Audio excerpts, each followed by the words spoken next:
Well, slightly different feeling for tonight's show, fellas, as the Nuggets fall in Game 2.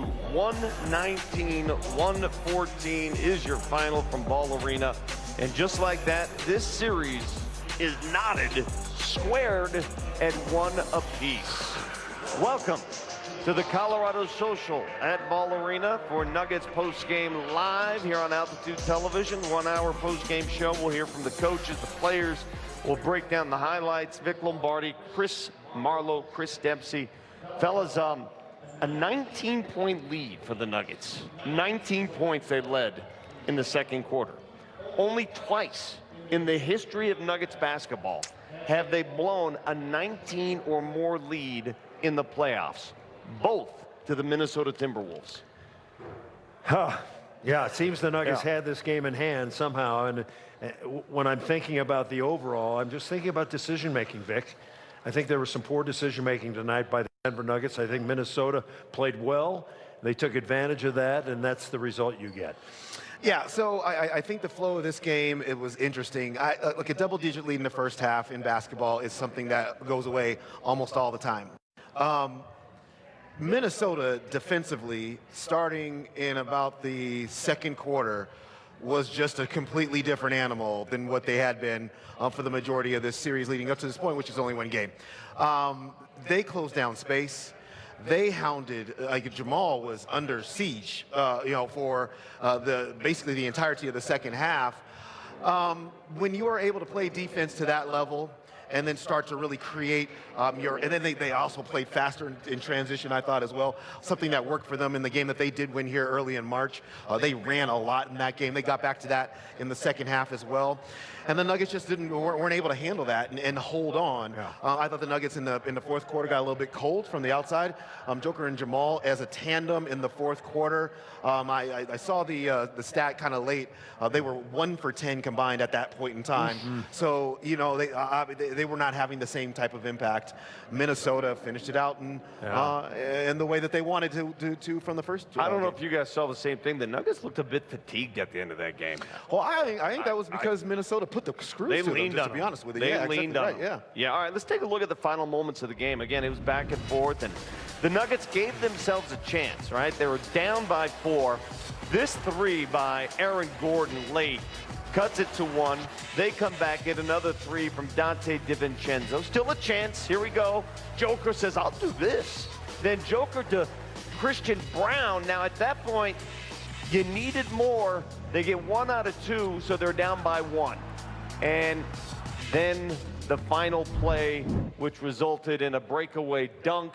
Yeah. And it was a lack of execution down the stretch. We're so used, we take it for granted at times, we're so used to the Nuggets out-executing teams. Yeah. It just wasn't the case tonight.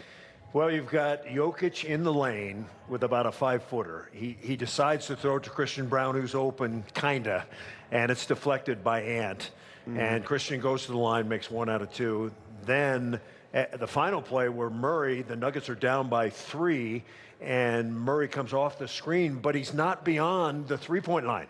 He's inside the three-point line, so even if he makes it, they're still down by 1 with seconds remaining.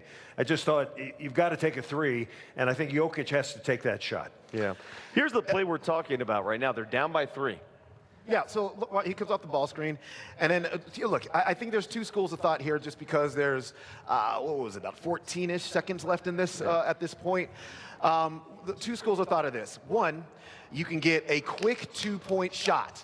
If the first available open shot, you take it, make it, and foul again, and then play that whole sequence over to save your 3-point desperation heave for the actual final play. Or you can do what you 2 are suggesting, which is just take a 3. And if you miss a 3, then it's game over at that point as well. So, I think in basketball you see that. I think you see it played either way. I think the directive for Jamal Murray is just to go out and get the best shot right now. Probably the quickest best shot. If that's a 3, take it. If it's not, and it's a 2, anywhere on the court, you take it. He took it over Rudy Gobert, which is very difficult, and he missed that shot. I would just say one more thing. I don't know if we can look at that one more time. I hate to play producer, but once Murray comes off that screen, he's got an opportunity to take a 3 there, but he dribbles kind of into Gobert, territory where Rudy can kind of catch up. I don't know if we can do that. Yeah, we'll play it again for you. One more time, because Jamal's you're got right. it. You're only open for a moment there, but you have the three. And So I okay, think now watch this. Watch this now. Yeah, like correct. when he comes off, right here, Right there. you got to stop and pull up and See, yeah. let it rip. Yeah. Easy for me to say. I'm sitting on the couch, but yeah, for either one of us, right? Like, I mean, Gobert, that would have been a three-point shot over Gobert. I think what he was trying to do was turn the corner, draw two, which he's very obviously good at. But the rotation there for Minnesota was as soon as Jaden McDaniels gets hit on the screen, then he just turns. It's you take your body and you just turn to the roll man. So that would have been Nikola Jokic. So now he doesn't have it past to Nikola. Now he's beyond under the three-point line with really nowhere to go because the defense is hugged up on everybody. So now he's got to take a contested two over Rudy Gobert. I would just credit the rotation there from Minnesota with two really good defensive players. What Minnesota did really well is they stuck with Jokic. They know Jokic can make that shot. But Murray's got two plays there. He's got the three-pointer, if he takes the Marlowe advice there, which he probably shouldn't, or the two-pointer over to Gobert. So you're shooting over Rudy no matter what, right? Yeah, so I think it also, correct. No, that is exactly right. And so there's two, you can take that quick shot at three, but you would, you know, in the split second that you clear a screen and then you try to read what's happening on this other side, that's the time that you either would have taken that shot, or now you have to try to drive your man down and then step back for the jump shot was kind of what he did a little bit. So either he can just not look at Jokic and just take the shot. I mean, he could do that. Or you can peek at Jokic, see that Jaden McDaniels is already on him, and now it's like, okay, now what do I do in this instance? So it's just so split second. I just think that Minnesota did a really nice job of making it so fast. That you couldn't. This game was lost in the second quarter. You got a huge lead. You're up by 19 points in this game. You're at home. And the second quarter was abysmal. That's where the game was lost. Let's see if our friend Scott Hastings might agree. Scooter's on the court right now. Scooter, what'd you see from your vantage point? I know you called the radio with Kaz tonight. Well, as the run kept going on in that second quarter, I told Kaz on the air, I said, this sure feels like Game 7 a couple of years ago when you had the 20-point lead in that third and into the fourth. Second unit struggled overall tonight. They didn't give you a lift. And to be honest with you, for most of the court, especially the first half, the front court didn't give you anything. Joker was great in that third quarter, but I think he was 1 of 6 in the fourth, including that one pass down to CB. He had that little baby floater. I thought he should have shot that. That would have tied the game. But listen, whenever you lose, you're always nitpick 2 or 3 things. But that second quarter, you've got to sustain something. I thought the fourth quarter, when you play small ball, they absolutely crush you. If you got a stat sheet up there real fast, I don't know what the final was. Last time I looked, I thought it was 20-3. But you look at second chance points, you're minus 17 in a. Mike. Let's be honest. I know DiVincenzo dunked the one at the end, but a 2 3-point game, you're giving up 17 extra points on second shots. The second unit struggled. That small ball unit struggled. And Aaron hit that big 3, but Aaron struggled for most of the night as well.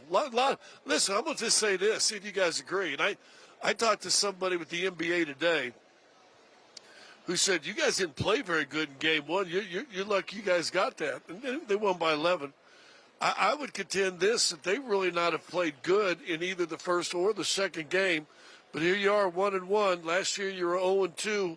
Or the last time you played Minnesota and you went and won games 3 and 4 in Minnesota. So you know you can do it. Yep. Yeah. Yeah, you know, we talk about not playing well, but your opponent has something to say about that, right? Yeah, I mean, Minnesota played well. We knew that this was one of the best, if not the most competitive series in the first round of either a conference, and it's playing out that way. All right, we're going to take a timeout. When we come back, plenty in store. We're going to hear from both coaches and the players as the Nuggets and Wolves, they do what they always do. It is going to be a battle. If you thought this was going to be easy, you're watching the wrong